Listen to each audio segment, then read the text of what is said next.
মালদার গাজলে খেলার সাথে এবং গাজল ভেটারেন্স ক্লাবের উদ্যোগে রবিবার রাতে 512 নম্বর জাতীয় সড়কের একটি বেসরকারি লজে বেশ জাঁকজমকপূর্ণভাবে গাজলের নবনির্বাচিত বিধায়ক চিন্ময় দেব বর্মনকে সংবর্ধনা প্রদান করা হয়েছে।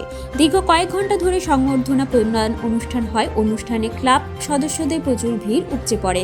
ক্লাবের পক্ষ থেকে খুদেদের জন্য বিভিন্ন খেলার আয়োজন করা হয়। গানে গল্পে জমে উঠেছে অনুষ্ঠান। বিধায়ককে খেলার অভিনব জার্সি শ্রীরামচন্দ্রের মূর্তি উপহার দেওয়া হয়। ওই অনুষ্ঠানে গাজলে খেলাধুলোর মান আরও কিভাবে উন্নত করা যায় সেগুলি নিয়ে পর্যালোচনা হয়। উপস্থিত ছিলেন ওই ক্লাবের সভাপতি প্রদ্যুৎ নারায়ণ সরকার, গাজল 1 নম্বর গ্রাম পঞ্চায়েতের উপপ্রধান প্রদ্যুৎ সর্দার সহ ক্লাবের সমস্ত সদস্যরা। মালদার গাজল থেকে শামীম রেজার রিপোর্ট।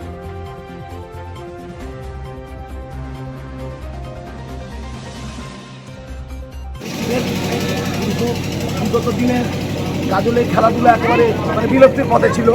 সেই জায়গা থেকে খেলার সাথী এবং ভেটারেন্স ক্লাব আমরা খেলাটাকে ধরে রেখেছিলাম, কিন্তু ধরে রাখলে তার তো পরিকাঠামো লাগে। সেই পরিকাঠামো বিগত দিনে যারা ছিল সরকার, তাদের কাছে কোনো আমরা সহযোগিতা পাইনি এবং আমরা খেলার মাঠ পাই না। প্র্যাকটিস করাবো, কোচিং করাবো, আমাদের একটা ভেটারেন্সের উদ্যোগে একটা কোচিং ক্যাম্প ছিল ভালো, কিন্তু আমরা এবারে কোচিং করাতে যাচ্ছি, মাঠ পাচ্ছি না। কোনো নেতাদের কোনো আমরা সহযোগিতা পাইনি বিগত দিনে যারা ছিল।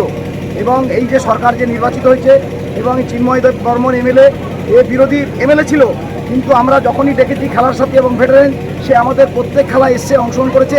আমাদের যতটুকু পারে সে কিন্তু আমাদের সাহায্য করেছে, কিন্তু এই যে সরকারে ছিল না, ওর কিছু করার ছিল না। আমরা তাই আজকে আমরা ভেটারেন্স ক্লাব এবং খেলার সাথীর উদ্যোগে, আর এর উদ্যোগটা মেন আমি বলছি গাজলের যে আছে প্রদ্যুৎ নারায়ণ সরকার, ডালিম সরকার, এর উদ্যোগ কিন্তু মেন।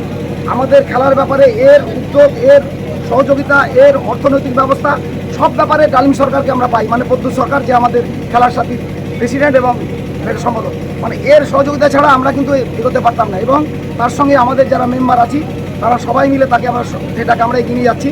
এবং আমাদের নতুন এমএলএ সে আমাদের কথা দিয়েছে, আমরা গভর্নমেন্টে এসেছি, আমরা এবং খেলার মাঠ এবং খেলাধুলার স্বার্থে আমরা দারুণভাবে সহযোগিতা করব এবং আমরাও তাকে আমরা ধন্যবাদ জানিয়েছি।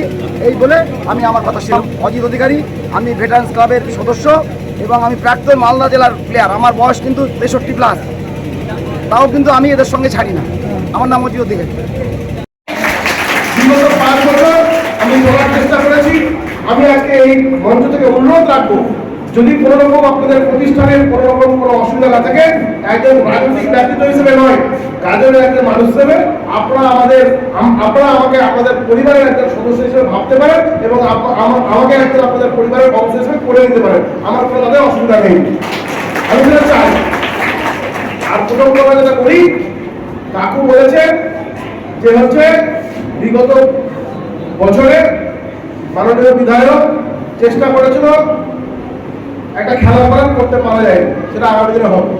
আমি আপনাদেরকে বলছি, বিগত দিনে ওটা 1 দিবসীয় ছিল, এবার ওটা 2 দিবসীয় হবে। কারণ শাসক দলের বিধায়ক, আমি শাসক দলের বিধায়ক, বিরোধী দলের থেকে খেলার সাথীর চেষ্টায় আমি 1 দিবসীয় চেষ্টা করেছিলাম। এবার কথা দিলাম সেটা 2 দিবসীয় হবে।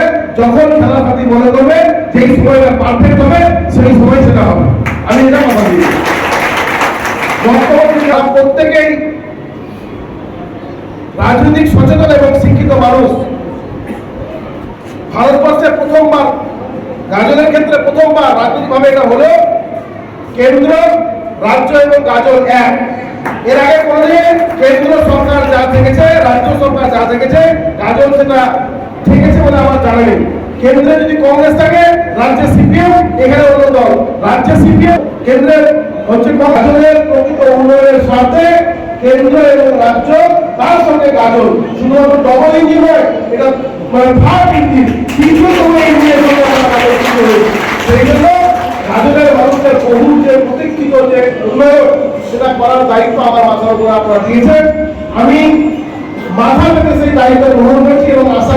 আমাদের নবনির্বাচিত বিধায়ক শ্রী চিন্ময় দেব বর্মন মহাশয়ের সংবর্ধনা সভা করলাম।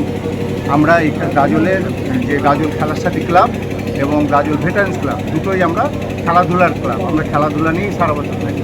এই দুটো ক্লাবের যৌথ উদ্যোগে আমরা ওনাকে আজকে সংবর্ধনা দিলাম। এবার এই সংবর্ধনা অনুষ্ঠানে আমরা ওনার কাছে খেলাধুলার বিষয়ে কিছু দাবি রাখলাম, বললাম তাতে উনি আমাদেরকে স্বতঃস্ফূর্তভাবে বললেন যে আপনারা যেটা বললেন আমি যথাসম্ভব আশা করি আপনাদের কাজ আমি করে দিতে পারবো। আর এটাই আমাদের আজকের মানে উদ্দেশ্য। যে সঙ্গেও বাচ্চাদের খেলাধুলা ছিল, আমাদের যারা মেম্বারদের মহিলারা এসছেন, মানে সদস্যদের ওয়াইফরা এসছে, তাদের একটা খেলাধুলা ছিল। তো সেটা একটু বৃষ্টির জন্য বিঘ্নিত হয়েছে। হ্যাঁ, এইটুকু ছিল। আর আমাদের এই অনুষ্ঠানের পরে এখন আমাদের ডিনারের ব্যবস্থা আছে সকলে, বাস এটাই আমাদের আজকের প্রোগ্রাম। তাই আমরা দিলাম যে যদি আমাদেরকে মাঠ দেওয়া যায়। এখানে আমাদের একটা ব্লক স্পোর্টস অ্যাসোসিয়েশন আছে, তার কোনো কমিটি নাই, কিছু নাই, কোনো দেখভাল নাই। মানে ওটাকে আমি পুনর্জীবিত করে সেখানে খেলাধুলার মাঠ বানানো এবং বাচ্চাদের একটা কোচিং সেন্টার চলছে বহু কষ্ট করে, কিন্তু সেটা আরও স্বতঃস্ফূর্তভাবে হবে সেখানে যদি কমিটি গঠন করা হয়। দিয়েছে গাজল খেলার মাঠটা, যেটা স্কুলে হাই স্কুলের মাঠ আছে, সেটাকে যদি সংস্কার করে মেলা বাদ দিয়ে খেলা করানো যায়, সেখানে বাচ্চাদের একটা মানে কোচিং করা যেতে পারে। তাহলে ওদেরকে দূরে যেতে হবে না, মেন একটা জায়গাতে গাজলের Gajol of the heart of the গাজলে ওরা বাচ্চাদেরকে বেশি দূর যেতে হবে না। কারণ ওদের বাচ্চাদেরকে যারা কোচিং করাতে নিয়ে আসে তাদের সাথে তার মারা আসে, মানে তাদের অসুবিধা হবে না। দূরে কোনো মাঠে গেলে তাদের একটু অসুবিধা হয়। তো এইসব ব্যাপারগুলো আমরা তুলে ধরেছি এবং আশা করি উনি আমাদেরকে কথা দিয়েছেন যে সমস্যা আমরা যতটুকু সম্ভব সমাধান। হ্যাঁ, আপনার নাম কি পদে আছেন? আমার নাম প্রদ্যুৎ নারায়ণ সরকার, সবাই ডালিম সরকার বলেই চেনে গাজলে।